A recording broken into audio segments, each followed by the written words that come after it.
What's up, Juventini? Alberto here. This is the AJC, your channel dedicated to everything Juventus. It's June 25th. I've got all the latest news, and we're going to take a look at first the Azzurri, who punched their ticket into the knockout rounds, ready to face Switzerland on Saturday, day after my birthday. And we were set to get some Juve representation yesterday, and from the start, we did not. Spalletti, he was mad with that lineup, if you ask me, but they got the job done, all right? We did get that Juve representation because Chiesa stepped in and he put in a good shift. Fagioli, same thing, and he can no longer be avoided by Spalletti. He is a must start in the middle of the pitch for the Azzurri moving forward. And then Del Piero shows his representation of Juve because he completely overtakes the body, mind, and soul of Zaccagni on that finish to see them through, all right? You can tell on Zaccagni's face after he buried it, he also couldn't believe he did it. But no, in all honesty, take a bow, Zaccagni. Fantastic finish. But Calafiori, all right? All eyes on the Italian defender.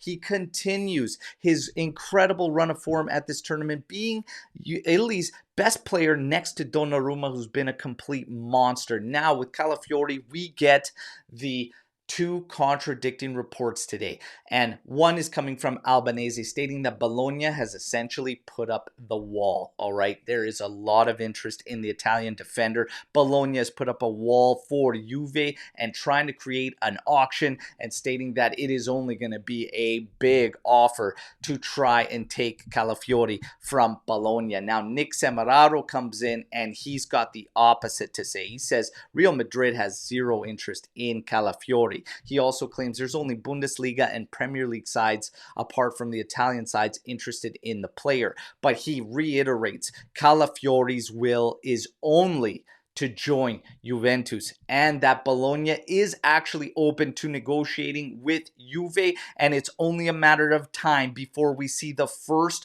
offer put in from Juve for Calafiori. Will it be enough to break those walls down? Hey, all we can do is sit here, cross our fingers, and hope so, because this guy is incredible in my opinion, and yes, he needs to be a top priority in the mercato for Juve, all right? Now, moving forward in some other deals, Thuram. The latest is that Juve is pressing hard to finalize this deal with Nice. 25 million euros what Nice is looking for. 18 to 20 is where Juve stands. Albanese says that Juve is not going to waste any time because of this market opportunity. But that right there is where I start to get some weird feelings, all right? And the reason is because this market opportunity did not just open itself up to Juve. We knew weeks ago about Thuram and the fact that the price tag on him was going to be significantly less. So now all of a sudden, I'm really starting to feel like it does truly weigh in on what Adrian Rabiot's decision is. And we are hearing that with each passing day, he's further and further away. But what I'm hoping, and what I've got some PTSD probably about in previous mercatos and everything, is that this is not just a posturing from Juve trying to all of a sudden push in on Thuram to get that okay from Rabiot. I'm seriously hoping that's not the case. And I don't actually necessarily believe that is the case, because Thuram, even with the purchase price and his salary, would stand practically the same money, maybe a little bit less than Rabiot's annual cost towards the book. So I'm hoping that is not the case, but we are still closing in on that deadline with Rabiot. But for me, move forward, finalize with Thuram. There are also loose rumblings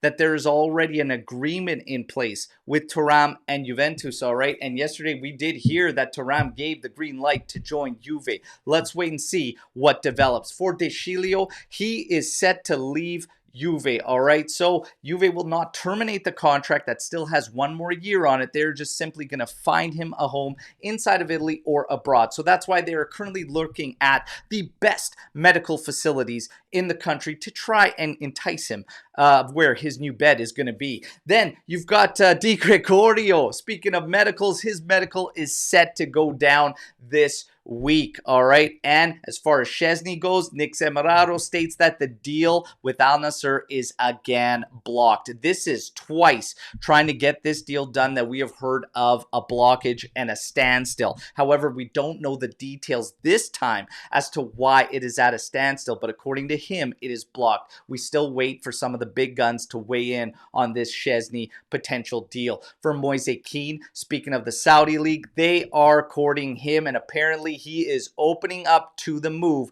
to the Saudi Pro League, okay? Illing Jr., his move to Aston Villa is finalized, okay? A contract to 2029 with 10% sell-on clause going in there for Juventus. And then you have new meetings set up apparently for Di Lorenzo between his agent and Napoli to discuss the player's future. And of course, Giuntoli is monitoring that situation. Then with Euro 2024 action, get ready for Szczesny and Vlahovic to be in action today with Poland and Serbia, respectively. All right, yesterday we had Danilo in action with Brazil in their 0-0 draw against Costa Rica, all right? But that's your news break to today. You all know the drill. Like the video, subscribe to the channel, and join our AJC army, and follow Juve with us along for all the ups and downs and the ride and this incredible start to the mercato that hasn't even officially opened. But my favorite part, drop in the comments everything you think about all the news you just heard. I'm back tomorrow, as always, with another edition. Till then, fino alla fine, forza Juventus,